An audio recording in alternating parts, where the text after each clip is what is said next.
Assalamualaikum warahmatullahi wabarakatuh. Alhamdulillah, hari ini kita dapat bertemu kembali pada mata kuliah Hukum dan Etika Hubungan Masyarakat. Nah, untuk kali ini kita akan membahas materi seputar hukum, etika, dan etiket terhadap pengaruhnya terhadap citra perusahaan.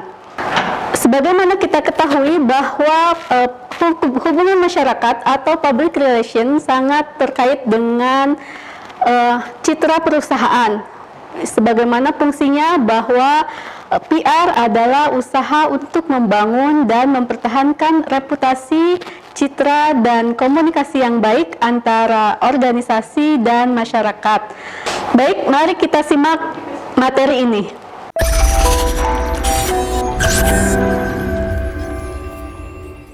Etika secara bahasa berasal dari bahasa Yunani, yaitu berasal dari kata ethos dalam bentuk tunggal yang berarti tempat tinggal, padang rumput, kandang, adat, watak, perasaan, sikap, dan cara berpikir. Bentuk jamaknya adalah taeta yang berarti adat istiadat. Nah, bentuk jamak ini menjadi pondasi atau latar belakang terbangunnya istilah etika. Pada Kamus Besar Bahasa Indonesia disebutkan bahwa etika sebagai ilmu tentang apa yang baik dan apa yang buruk, dan tentang hak dan kewajiban moral atau disebut dengan akhlak. Nah, dalam hal ini, kata etika sama pengertiannya dengan moral. Moral berasal dari kata Latin yaitu mos, kemudian mors dalam bentuk jamaknya yang berarti adat istiadat, kebiasaan, kelakuan, watak, tabiat, akhlak, dan cara hidup. Secara istilah, dapat dikatakan bahwa etika diartikan sebagai ilmu tentang apa yang biasa dilakukan, tidak boleh dilakukan, pantas dilakukan, dan sebagainya. Hal ini menunjukkan bahwa etika sebagai refleksi dari pemikiran moral.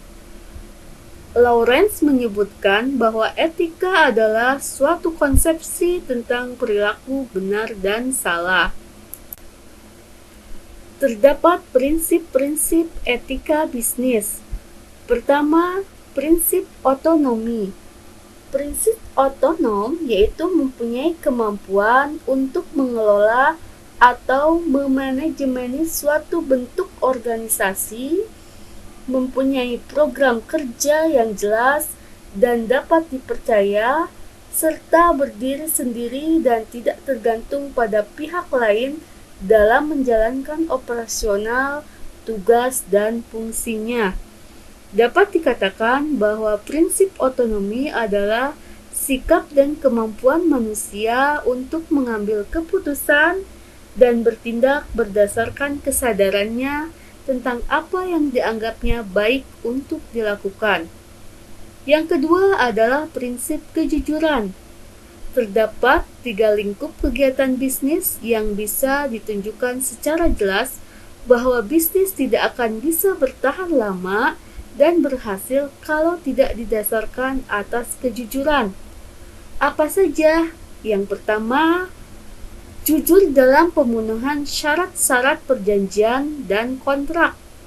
Yang kedua, kejujuran dalam penawaran barang atau jasa dengan mutu dan harga yang sebanding. Yang ketiga, jujur dalam hubungan kerja intern dalam suatu perusahaan. Nah, yang selanjutnya adalah prinsip keadilan. Prinsip keadilan ini berada pada posisi prinsip ketiga yang mana menuntut agar setiap orang dapat diperlakukan secara sama dengan aturan yang adil dan sesuai kriteria yang rasional, objektif, serta dapat dipertanggungjawabkan. Prinsip ini adalah menjadi bagian bagaimana seseorang yang berada di dalam dunia bisnis. Yang keempat adalah prinsip saling menguntungkan atau mutual benefit principle, yang mana menuntut agar bisnis dijalankan sedemikian rupa sehingga menguntungkan semua pihak.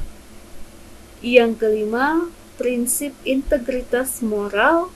Prinsip integritas moral dihayati sebagai tuntutan internal dalam diri pelaku bisnis atau perusahaan agar perlu menjalankan bisnis dengan tetap menjaga nama baik pimpinan ataupun perusahaannya. Bagaimana cara mempertahankan standar etika bisnis? Dalam hal ini, untuk mempertahankan standar etika bisnis, yaitu dengan menciptakan kepercayaan perusahaan.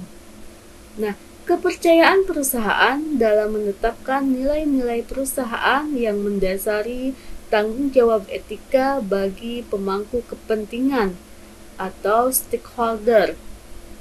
Yang kedua yaitu mengembangkan kode etik. Kode etik adalah suatu catatan tentang standar perilaku serta prinsip etika yang diharapkan perusahaan dari karyawan. Macam-macam etika. Pertama, descriptive ethics atau etika deskriptif, yaitu yang menggambarkan atau melukiskan tentang etika. Etika deskriptif adalah etika yang menelaah secara kritis dan rasional tentang sikap dan pola perilaku manusia serta apa yang dikejar oleh setiap orang dalam hidupnya sebagai sesuatu yang bernilai. Dalam hal ini, bisa dikatakan bahwa etika deskriptif merupakan etika yang berusaha meneropong secara kritis dan rasional pada sikap dan perilaku manusia serta apa yang dikejar oleh manusia dalam hidup ini sebagai sesuatu yang bernilai. Yang kedua adalah normative ethics atau etika normatif, yang mana etika yang menetapkan berbagai sikap dan pola perilaku yang ideal yang seharusnya dimiliki oleh manusia atau apa yang seharusnya dijalankan oleh manusia dan tindakan apa yang bernilai dalam hidup ini. Bisa dikatakan bahwa normative ethics adalah norma-norma tertentu tentang etika agar seseorang dapat dikatakan bermoral. Dengan demikian, bahwa norma adalah etika yang berusaha menetapkan berbagai sikap dan pola perilaku ideal yang seharusnya dimiliki oleh manusia dalam hidup ini sebagai sesuatu yang bernilai.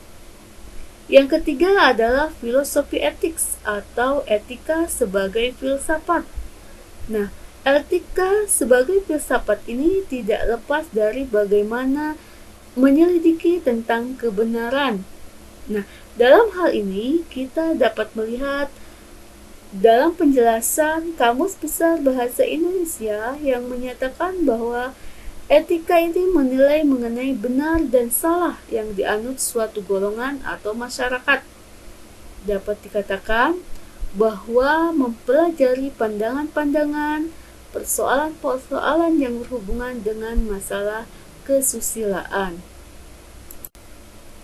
Sebagaimana tadi disebutkan bahwa norma adalah aturan yang berlaku di kehidupan bermasyarakat tentang bagaimana kita harus hidup dan bertindak secara baik dan tepat, sekaligus menjadi dasar bagi penilaian mengenai baik buruknya perilaku dan tindakan kita.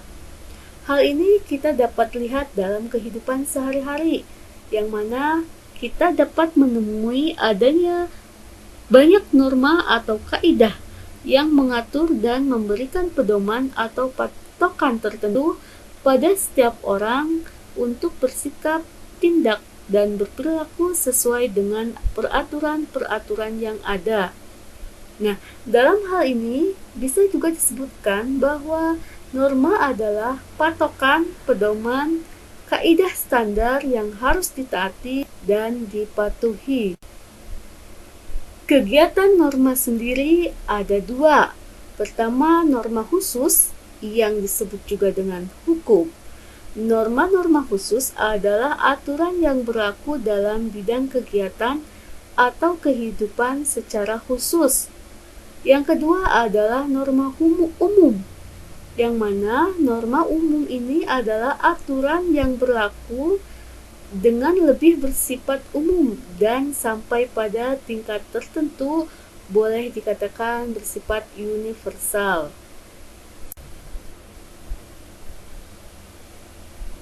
Macam-macam norma. 1. Aspek hidup pribadi atau individu meliputi kaidah kepercayaan untuk mencapai kesucian hidup pribadi atau kehidupan beriman. Yang kedua adalah kaidah kesusilaan, moral, dan etika yang tertuju pada kebaikan hidup pribadi atau demi tercapainya kebersihan hati nurani. Aspek yang kedua adalah aspek kehidupan antar pribadi atau bermasyarakat. Hal ini meliputi pada kaidah atau norma-norma sopan santun, yaitu norma yang mengatur pola perilaku dan sikap lahiriah dalam pergaulan sehari-hari. Yang kedua, norma hukum, yaitu norma yang dituntut keberlakuannya secara tegas oleh masyarakat karena dianggap perlu dan niscaya demi keselamatan dan kesejahteraan manusia dalam kehidupan bermasyarakat. Norma hukum ini mencerminkan harapan, keinginan, dan keyakinan seluruh anggota masyarakat tentang bagaimana hidup bermasyarakat yang baik dan bagaimana masyarakat tersebut harus diatur secara baik. Yang ketiga adalah norma moral, yaitu aturan mengenai sikap dan perilaku manusia sebagai manusia. Norma moral ini menyangkut aturan tentang baik buruknya, adil tidaknya tindakan dan perilaku manusia sejauh ia dilihat sebagai manusia. Norma moral memiliki ciri-cirinya. Pertama, norma moral berkaitan dengan hal-hal yang mempunyai atau yang dianggap yang memiliki konsekuensi serius bagi kesejahteraan, kebaikan, dan kehidupan manusia, baik secara pribadi maupun sebagai kelompok. 2. Norma moral tidak ditetapkan dan atau diubah oleh keputusan penguasa tertentu. Norma moral ini tidak dikodifikasikan, tidak ditetapkan atau diubah oleh pemerintah. Norma moral lebih merupakan hukum tak tertulis dalam hati setiap anggota masyarakat yang karena itu mengikat semua anggota dalam dirinya sendiri. Yang ketiga, norma moral merupakan ekspresi, cerminan, dan harapan masyarakat mengenai apa yang baik dan yang buruk. Yang keempat, norma moral selalu menyangkut sebuah perasaan khusus tertentu yang oleh beberapa filsuf moral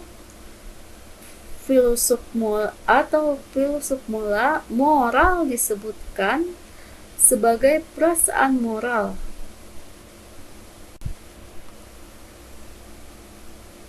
Pembahasan selanjutnya mengenai etiket.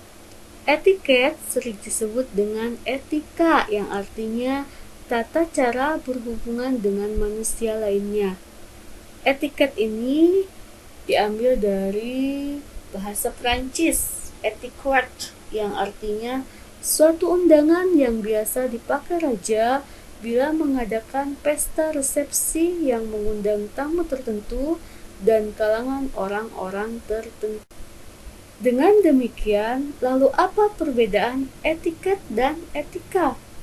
Di sini disebutkan bahwa pertama, etiket hanya berlaku jika ada orang lain yang hadir.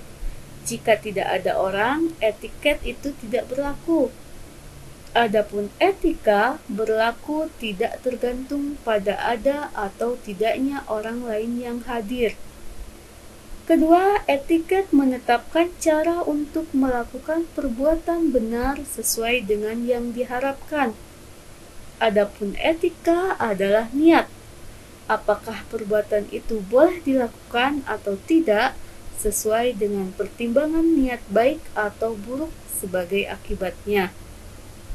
Yang ketiga, etiket bersifat relatif. Dianggap tidak sopan dalam suatu kebudayaan, bisa saja dianggap sopan dalam kebudayaan lain. Contohnya adalah seperti makan dengan tangan atau makan dengan menggunakan peralatan makan seperti sendok.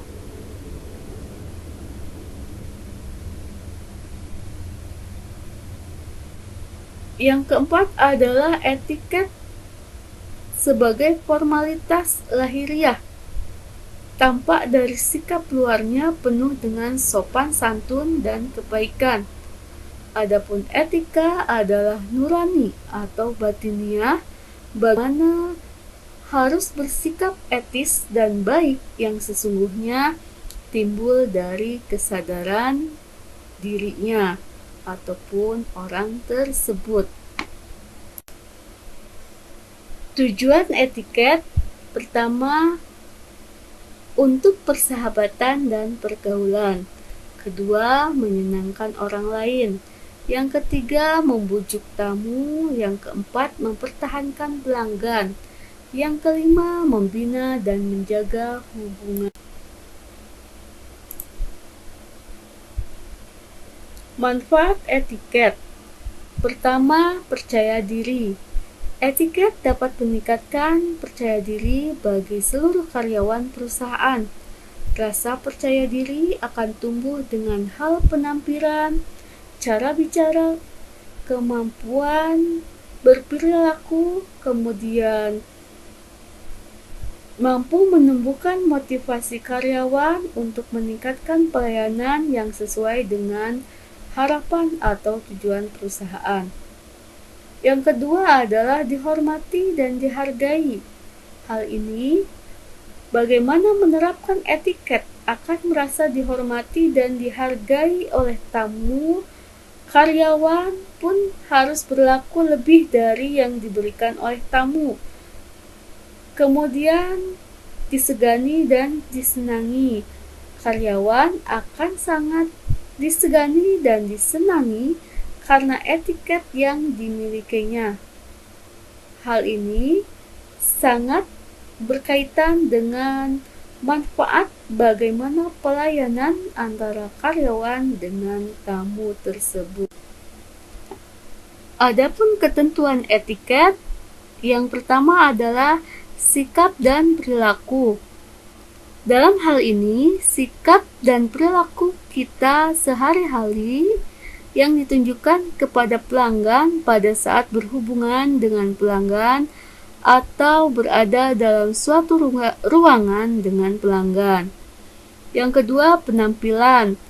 Di sini, penampilan secara keseluruhan adalah mulai dari cara berpakaian, berbicara, kemudian gerak-gerik atau body language.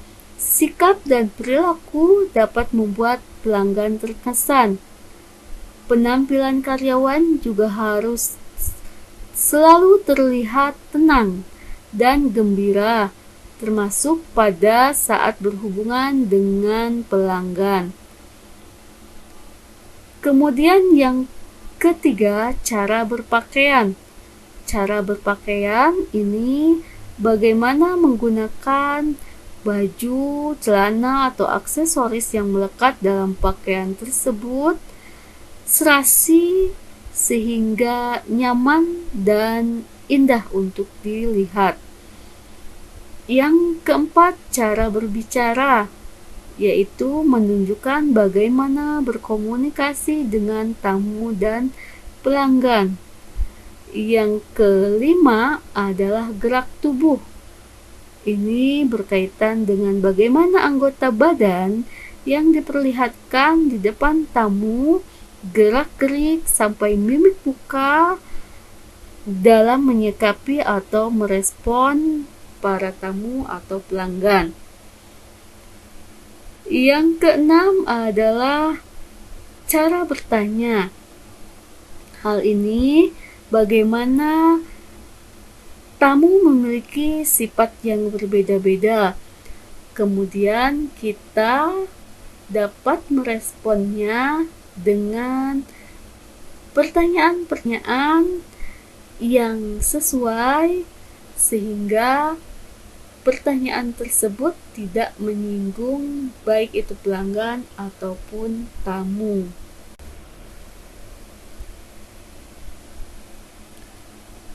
Ketiga hal tersebut, yaitu etika, norma, dan etiket, sangat mempengaruhi pada citra perusahaan. Nah, citra perusahaan merupakan bagian terpenting yang dimiliki oleh suatu perusahaan. Dalam hal ini, citra perusahaan terbangun sebagai bagian dari proses baik secara fungsional ataupun emosional dalam melakukan aktivitas bisnis pada perusahaan tersebut.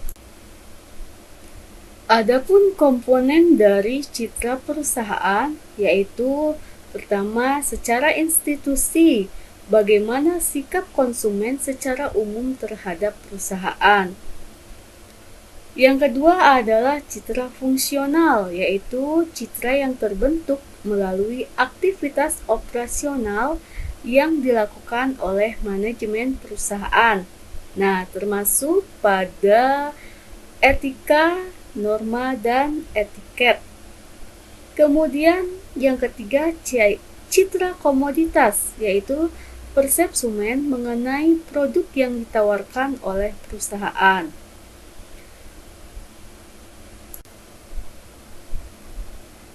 Elemen citra perusahaan ini dapat dilihat pada pertama, personality. Bagaimana perusahaan itu dipahami oleh publik sebagai bagian dari dirinya, yang mana perusahaan itu dapat dipercaya, kemudian memiliki tanggung jawab sosial. Yang kedua, reputasi. Reputasi ini sangat berkaitan bagaimana publik memiliki pengalaman tersendiri terhadap perusahaan tersebut, baik itu dalam keamanan dan kenyamanannya. Yang ketiga adalah value atau nilai yang dimiliki oleh perusahaan tersebut. Ini biasanya berkaitan dengan budaya perusahaan ataupun manajemen dari perusahaan tersebut. Nah, ini berkaitan dengan yang tadi, yaitu etika, norma, dan etiket.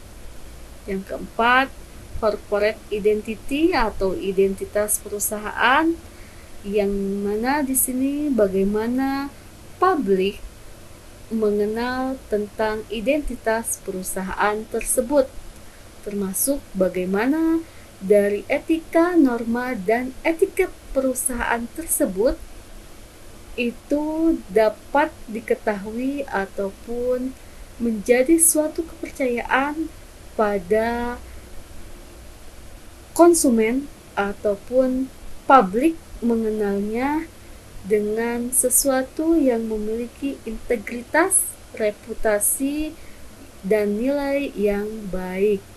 Itulah mengapa etika, norma, dan etiket sangat memengaruhi pada terbentuknya atau terbangunnya citra perusahaan yang positif. Sekian untuk materi hari ini. Billahi fisabilil haq, fastabiqul khairat. Assalamualaikum warahmatullahi wabarakatuh.